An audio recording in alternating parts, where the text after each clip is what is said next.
Hello folks, just a quick one. Here's how a society can shut down the drugs trade. So if your parents don't give your children money, only allow them to use money for a specific purpose.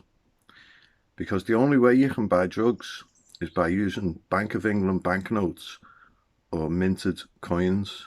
It's the only way you can do it. True, the drug dealers may take stuff from people, but they're always going to turn it into money because it's easy to launder. You can't launder electronic money. This is why a drug dealer doesn't have the electronic means to take funds that way. So when you're looking around, all of your potholes and the places in a state and all the immigration is off the scale. It's all starting with Bank of England. Bank of England are running this, and they run the drugs. They run the drugs from a family called the Rothschilds of the East.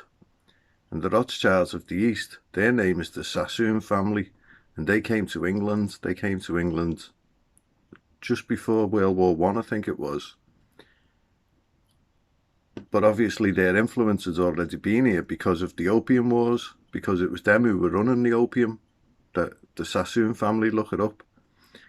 So they've done exactly to China what they've done to America, what they're doing to Britain, what they're doing to all of Europe, what they're doing to Africa, what they're doing to South America, you know, Russia.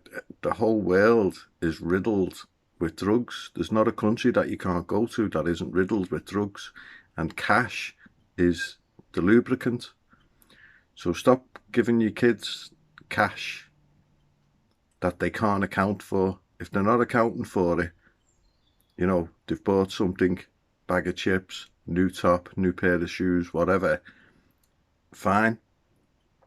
But don't be giving them money that's unaccountable, because that's how the drug trade is ran. And all the people for sitting in the pubs who are buying the cheap socks, you're funding the drug trade. You're killing people. So can you stop buying the cheap socks?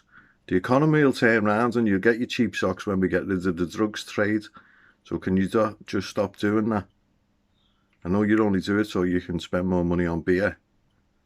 You've got a problem. You've got an alcohol problem. You need to lay off, because things are going to get a bit touchy down places, you know what I mean?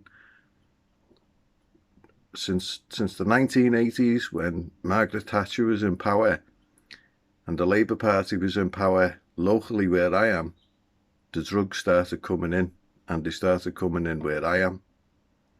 And from there, they've escalated, they've mushroomed. Now we've got the county lines, there's all sorts of kids involved.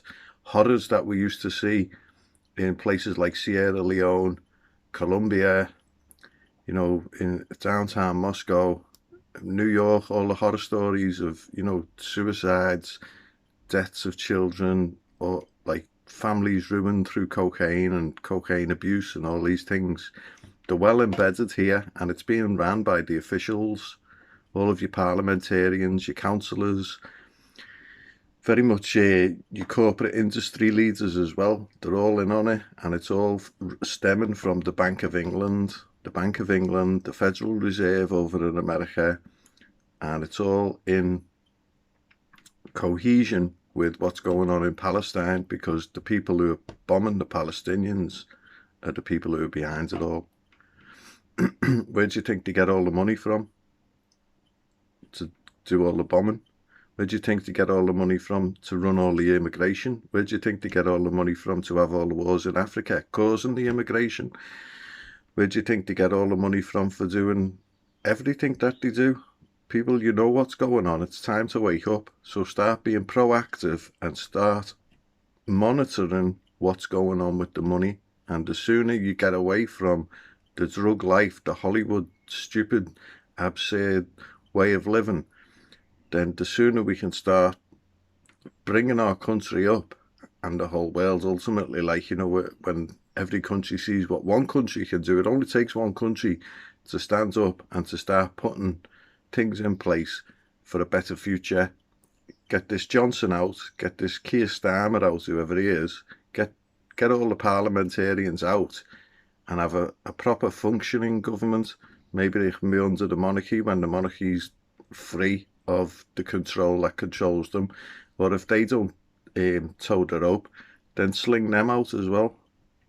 Bring in whoever should be in power as a monarchy with a proper government. Monarchies didn't have governments until 1656 when Manasseh ben Israel came swanning in and they started running the place. So all the information's out there. There's no excuses. If you're a part of the problem, then you'll suffer from that problem. I mean, I'm okay. I'm not. I mean, I'm bothered, obviously, but I can weather the storm. But I'd prefer it if I had people around me who were weathering that storm with me. Many hands make light work. Okay, cheers, folks.